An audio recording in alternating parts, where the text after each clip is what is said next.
The lute was one of the most important instruments of the Renaissance, which took place roughly between the 14th to early 17th centuries. It was used in Shakespeare's plays. Kings and queens adored its magical sound. Everyday people played it on street corners and in pubs, and even Galileo's father, Vincenzo Galilei, played the lute. Because of the lute's ability to play polyphony, meaning several independent moving voices, it was considered the ideal solo instrument, as well as an ideal instrument for accompanying the voice. Now, the lute is a likely descendant of the oud. This instrument arrived in Europe, likely in the 8th century when the Moors conquered the Iberian Peninsula. And ouds are usually teardrop-shaped or pear-shaped.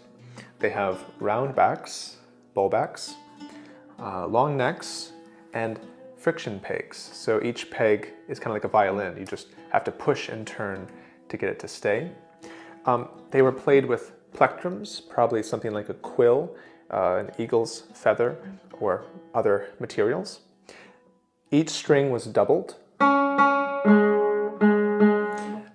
and they were fretless, so you can play a variety of notes in between the sort of Western 12-tone system.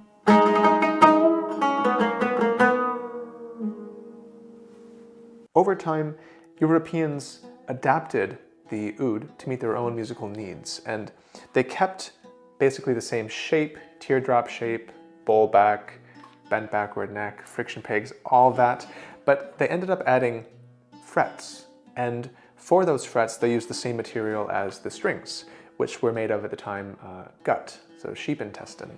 And that's what we have here. These are sheep intestine gut frets, which are just tied around and are movable. Now it seems that by the time we get to the 14th century, the Europeans had a lute which generally had 4 pairs of strings, and then in the 15th century they added a 5th, and by the time we get to the 16th century, 6 coarse lutes were common. That's 6 pairs of strings. For hundreds of years in the medieval period, lutenists still played with a plectrum, just like oud players. But in the late 15th century, they began dropping the pick in favor of using the fingertips to pluck.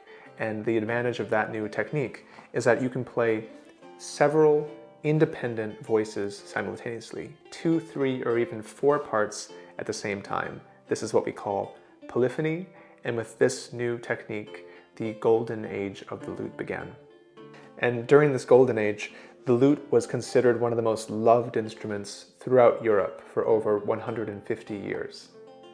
Now, as I mentioned, in the early 16th century, 6 coarse lutes were common, but as we get closer to the end of the 16th century, people began experimenting with adding more and more bass strings to increase the bass range of the instrument. So you start seeing lutes with an extra 7th string, then an extra 8th string, 9, and even 10 courses in the Renaissance. This lute here is an 8 course. It has 8 pairs of strings.